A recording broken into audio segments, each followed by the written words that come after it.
Doctor Zahed, আমি একটু আপনার ভারতের বয়ানটা আমরা প্রায়ই শুনি, কিন্তু আমরা যদি গত 7-8 বছরে একটু খতিয়ান নিই, এই সময়ের মধ্যে হাসিনা সরকার চীন থেকে সাবমেরিন কিনছে। সাবমেরিন কিনা মানে কিন্তু ভারতের সাথে জলসীমা পাহারা দেওয়া, চীনের সাথে পদ্মা সেতু সহ অসংখ্য প্রজেক্ট করেছে, বড় বড় প্রজেক্ট।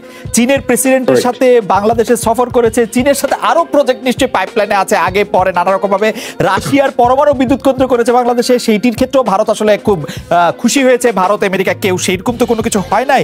তো আমরা যে ভারতের বয়ানটা শুনি যে ভারত পেছনে আছে, আমরা তো মানে হাসিনা সরকারের কার্যক্রমে এগুলির খুব প্রমাণ দেখি না আসলে। এখন দেখি কি, যদি আমরা চীনের সাথে সম্পর্কটার ব্যাপারটা দেখি। আমি দেখি খালেদ ভাই, যেমন ধরুন সাবমেরিন কেনাটা ভারত খুব খারাপ ভাবে নিয়েছে, যেটা বাংলাদেশ করাটা একবারেই মানে এটা একবার রেড লাইন ক্রস করার মতো। এবং আমরা জানি এরপরে এটা রিটালিয়েটরি এফেক্ট স্টেপ হিসাবে ভারত মিয়ানমারকে সাবমেরিন দিয়েছে একদম ইমিডিয়েটলি বাংলাদেশের এই স্টেপের। আচ্ছা, কিন্তু বন্ধুর সাথে তো এরকম করবে না কেউ, তাই না? না করবে। আর আমি আসছি মানে ভারতের সোফার আওয়ামী লীগ ভারতের রেড লাইন গুলো ক্রস করে নাই। আমি দুটো রেড লাইনের কথা বলি। আমরা আজকে মাতার বাড়িতে একটা পোর্ট করছি, আমাদের পোর্টের জন্য বেস্ট জায়গা মাতার বাড়ি ছিল না, ওটা সোনাদিয়া ছিল। ওটা নিয়ে দীর্ঘদিন সার্ভে করে সোনাদিয়াতে হওয়ার কথা ছিল, এবং চীনের সাথে ওটা নিয়ে চুক্তি স্বাক্ষরের শেষ পর্যায়ে আমরা গেছি। শেষে ভারত যখন এখানে চায়নার এরকম একটা প্রেজেন্স, কারণ এর আগে হাম্বানটোটা নিয়ে অনেক কথাবার্তা হয়েছে, সুতরাং এখানে যখন প্রেজেন্স নিয়ে তারা খুব শক্ত প্রতিবাদ করে, বাংলাদেশ ওটা করে নাই। পরে মাতার বাড়িতে জাপানের সাহায্যে এসে করা হয়েছে। আমি আরেকটা রেড লাইনের কথা বলি, তিস্তায় আমরা পানি পাই না। আমরা পানি পাওয়ার সাথে না পাওয়ার সাথে তিস্তা ব্যারেজ করে প্রজেক্ট করার কোনো সম্পর্ক না। আমি করতেই পারি, এটা আমি আমার মাটিতে করছি। যদিও এই ব্যারেজ বা প্রজেক্ট আদতে সমস্যার সমাধান করবে কিনা যে ডিফারেন্ট ডিবেট, কিন্তু বাংলাদেশ যখন চীনের সাহায্যে এই প্রজেক্টটা করতে চেয়েছিল, তখন ওই জায়গায় চলে যাওয়া মানে হচ্ছে চীন তাদের যে খুব স্ট্র্যাটেজিক্যালি দুর্বল জায়গা চিকেন নেক শিলিগুড়ি করিডোরের কাছে চলে যায়। ভারত এটা নিয়ে শক্ত প্রটেস্ট করেছে, সরকার সরে এসছে। সুতরাং সোফার সরকার ভারতের রেড লাইন গুলোকে সরিয়ে ফেলতে মানে ক্রস করেনি। আর যে রূপপুর পারমাণবিক বিদ্যুৎ কেন্দ্রের একটা খুব ইন্টারেস্টিং ফ্যাক্ট আমি বলি দর্শকদের উদ্দেশ্যে, এটার পরিচালনার সাথে ভারতও খুব সিরিয়াসলি ইনভলভড আছে। সুতরাং আমরা ওখানে কি করছি না করছি ভারতের পুরোপুরি সুপারভিশন থাকছে। সুতরাং এগুলো কোনোটাই রেড লাইন ক্রস করা না।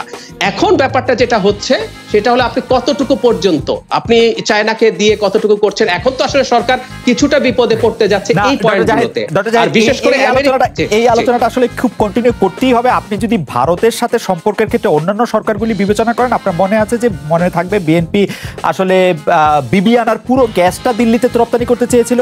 আপনার মনে থাকবে যে বিএনপির সময় ভারতের সাথে সম্পর্কের ক্ষেত্রে মানে অন্ততপক্ষে উপরিতলে কোন কোন বিষয়গুলি নিয়ে আলোচনা হয়েছিল। সে রেডলাইন ক্রস করা যদি শুধু আপনি বলেন যে বিএনপির আমলে কিন্তু বিএনপি চীনকে সংক্ষুব্ধ করেছিল তাইওয়ানকে এক রকমের স্বীকৃতি দিয়ে। তো সুতরাং এইটিও অনেকে বলে থাকেন যে এটি ভারতের প্রণোদনাতে হয়েছিল। সুতরাং এটি বলা কিন্তু আসলে মুশকিল, এবং আপনার সাথে আসলে লম্বা, আপনি যেহেতু জ্ঞানী মানুষ, আপনার সাথে লম্বা আলোচনা করলে হয়তো আমি কিছুটা বুঝতে পারবো।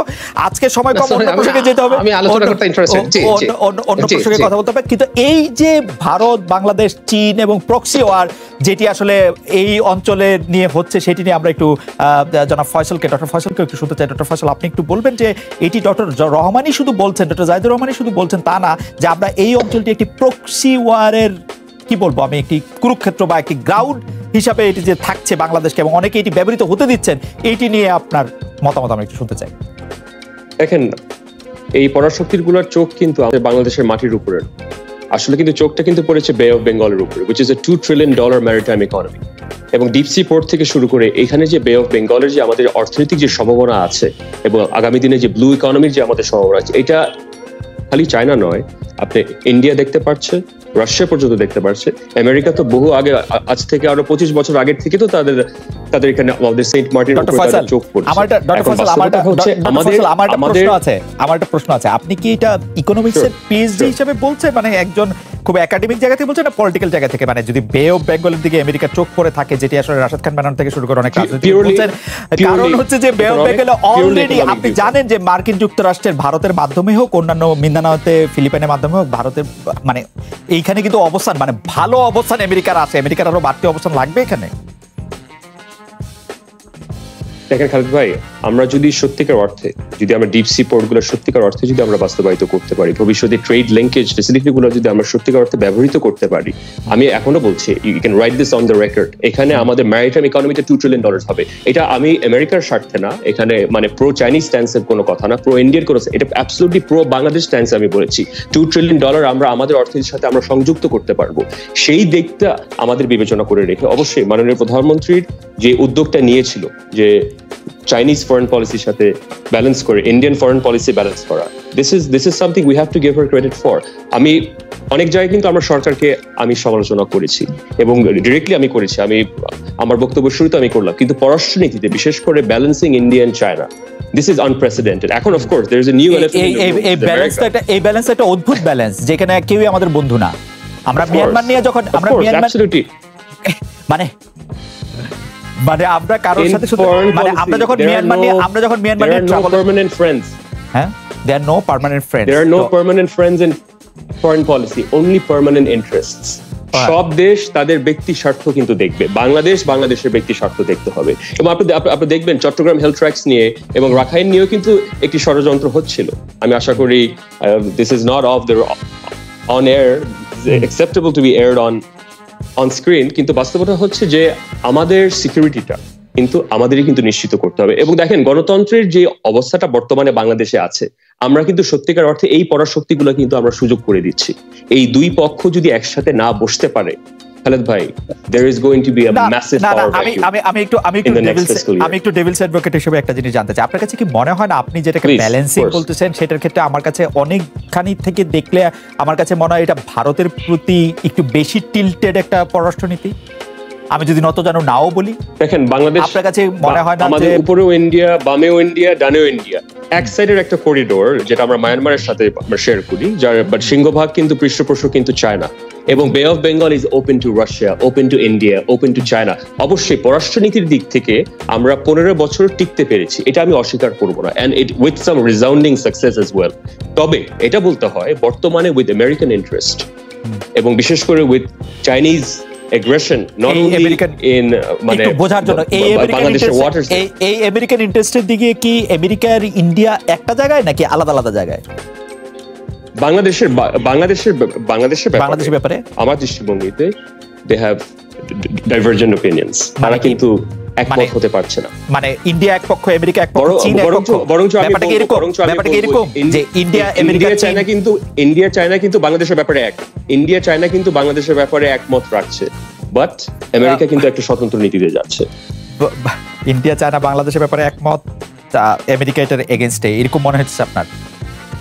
বা এইটা আপনি দেখেন বাংলাদেশে এখানে চাইনিজ ইনভেস্টমেন্ট প্রায় $30 বিলিয়ন ইনভেস্টমেন্ট আছে, আমেরিকান ইনভেস্টমেন্ট প্রায় $25 বিলিয়ন আছে, ইন্ডিয়ান ইনভেস্টমেন্ট প্রায় মানে আমাদের $7-8 বিলিয়ন লাইন অফ ক্রেডিট আছে আমাদের বর্তমানে। এবং আপনি রাশিয়ান ইনভেস্টমেন্টও দেখেন, আপনার রূপপুর প্রকল্প, একটা প্রকল্পে দিয়েই তো তারা মানে $13 বিলিয়ন একটা ইনভেস্টমেন্ট করে রাখবে। এখানে যখন একটা মানুষ, যখন একটা পরাশক্তি ইনভেস্টমেন্ট করছে, it of course it comes with vested political interest, তারা তো তাদের স্বার্থটা অবশ্যই দেখবে। ডক্টর ফয়সাল, একটা খুবই ইন্টারেস্টিং জায়গায় আসছি। ডক্টর জাহেদ, আমাদের আসলে খুব লোভ হচ্ছে অনুষ্ঠানটা একটু লম্বা করার জন্য, কিন্তু লম্বা করার কোনো সুযোগ নেই। আপনি যদি খুব অল্প কথা একটু বলেন যে কূটনৈতিক সাফল্য হিসাবে আসলে আমরা রাশিয়ান ইনভেস্টমেন্ট পাচ্ছি, আমেরিকান ইনভেস্টমেন্ট পাচ্ছি, চাইনিজ ইনভেস্টমেন্ট পাচ্ছি, ইন্ডিয়ান ইনভেস্টমেন্ট পাচ্ছি, এবং সবাইকে এক একজনকে এক এক জায়গায় দাঁড় করিয়ে দিচ্ছে। আমাদের আসলে কোনো পার্মানেন্ট বন্ধু নাই, শুধু ইন্টারেস্ট আছে। এই জায়গা থেকে যদি আপনি একটু বলেন। ধন্যবাদ। আসলে পার্মানেন্ট বন্ধু না, আমরা একেবারেই ভালো করছি না। আসলে ব্যাপারটা কিরকম, আমি ওই শুরুতেই একটা কথা বলেছি, আপনি যদি ডিসাইড করেন আমার দেশের স্বার্থ বিষয় না, আমি ক্ষমতায় থাকাটাই নিয়ে নেগোশিয়েট করবো। একটা উদাহরণ দেই, যে মিয়ানমারের কথা আপনি তুললেন, ভারত আমাদের পক্ষে না, চায়না না, এমন জাপানও আমাদের পক্ষে ছিল। এখন সমস্যাটা হচ্ছে আপনি তো নেগোশিয়েট দেশের স্বার্থ নিয়ে করছেন না। আমি এটুকু মানতে প্রস্তুত আছি, বর্তমানে জিওপলিটিক্সের যে অবস্থা, আমি খুবই একজন মনোযোগী ছাত্র জিওপলিটিক্সের, শুধু এই অঞ্চলের না সারা পৃথিবীতে। আমেরিকা এখন তার যে ইন্দো প্যাসিফিক স্ট্র্যাটেজি নিয়ে আসছে, এবং সেটা আপনি প্রশ্নটা করছিলেন, আমি একটু বলি, সেটা হচ্ছে ভারত আমেরিকার ইন্দো প্যাসিফিক স্ট্র্যাটেজি খুব হোল হার্টেডলি সাপোর্ট করে না। কারণ হচ্ছে ভারতের বক্তব্য এরকম যে তুমি এশিয়া প্যাসিফিক নিয়ে আগে ছিলা, তুমি ওইদিকে থাকো চায়না কন্টেইনমেন্টের জন্য। কিন্তু আমরা জানি যে জাপানের এক্স প্রাইম মিনিস্টার শিমিজো আবে বললো যে ইন্ডিয়ান ওশনকে তুমি যোগ করো, কারণ মালাক্কা স্ট্রেইটের যে চোক পয়েন্ট আছে চায়নাকে আটকানোর জন্য, তখন চায়না অল্টারনেটিভ পথ করছে। আমরা খেয়াল করবো মিয়ানমারের কিয়াকফিউতে একটা ডিপ সি পোর্ট করেছে, তারপরে পাকিস্তানের গোয়াদারে ডিপ সি পোর্ট করেছে একটা অল্টারনেটিভ পথ খোলার জন্য। সো ইন্ডিয়ান ওশনে লাগবে, কিন্তু ইন্ডিয়া মনে করে যে এই জায়গাটা সে নিজে দেখবে, এটা আমেরিকা সরাসরি আসবে না। সো এই কারণেই এখন এবারকার সরকার এই জায়গায় এই ঝুঁকিতে এসে পড়েছে। আর যেটা বলছিলাম যে আপনি তো আসলে নেগোশিয়েট করছেন, আপনি আপনার ক্ষমতা কিভাবে বাড়াতে পারেন। সো আপনি ভারতকে এটা দিচ্ছেন, আপনি গোড্ডা পাওয়ার প্ল্যান্ট খেয়াল করুন 17 সালের দিয়েছেন 18 সালের আগে, এরপর আমাদের বেরোলো এই পাওয়ার প্ল্যান্টটা কত অসময় একটা চুক্তি।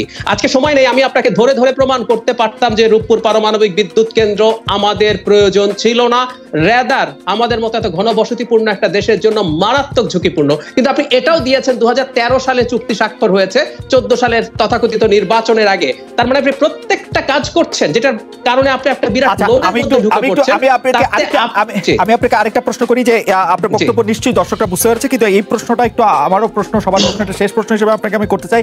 ক্ষমতায় থাকার জন্য আপনি বলছেন, কিন্তু আমাকে একটা প্রশ্নের জবাব দেন তো। আপনি আন্তর্জাতিক ভূরাজনীতি বা আন্তর্জাতিক সম্পর্কের একজন বিশেষজ্ঞ, আপনি একটু বলেন তো যে বাংলাদেশে গণতন্ত্র থাকলো কি না থাকলো সেটা নিয়ে আমেরিকার মাথা ব্যথা কেন? কি হবে আমেরিকার লাভ বাংলাদেশে গণতন্ত্র আসলে? আমি একটু বলি, আমি বিশেষজ্ঞ নই, আমি খোলাখুলি বলি, আমি কথাগুলো খোলাখুলি বলি। সেটা হচ্ছে একটু ছোট, আমাকে 1 মিনিট সময় দেন। জি জি please. 70s 80s A America বিভিন্ন দেশে গণতান্ত্রিক সরকার ফেলে দিয়ে মিলিটারি ডিক্টেটর দিত। সাউথ আমেরিকা বা আমাদের দেশেও যেসব ডিক্টেটর এসছে, তারা এসছে আসলে আমেরিকার কারণে। আমেরিকা তখন দেখতো একটা দেশের ডেমোক্রেটিক প্রসেস যদি ঠিকঠাক মতো চলে, তখন সেখানে কমিউনিজম খুব মাথা চাড়া দেয়, কারণ তখনকার ইয়াং ব্রাইট লোকজন সব কমিউনিজমে যেত। তখন আমেরিকার স্বার্থের পক্ষে ছিল একটা দেশে ডিক্টেটর থাকা, মিলিটারি ডিক্টেটর থাকা।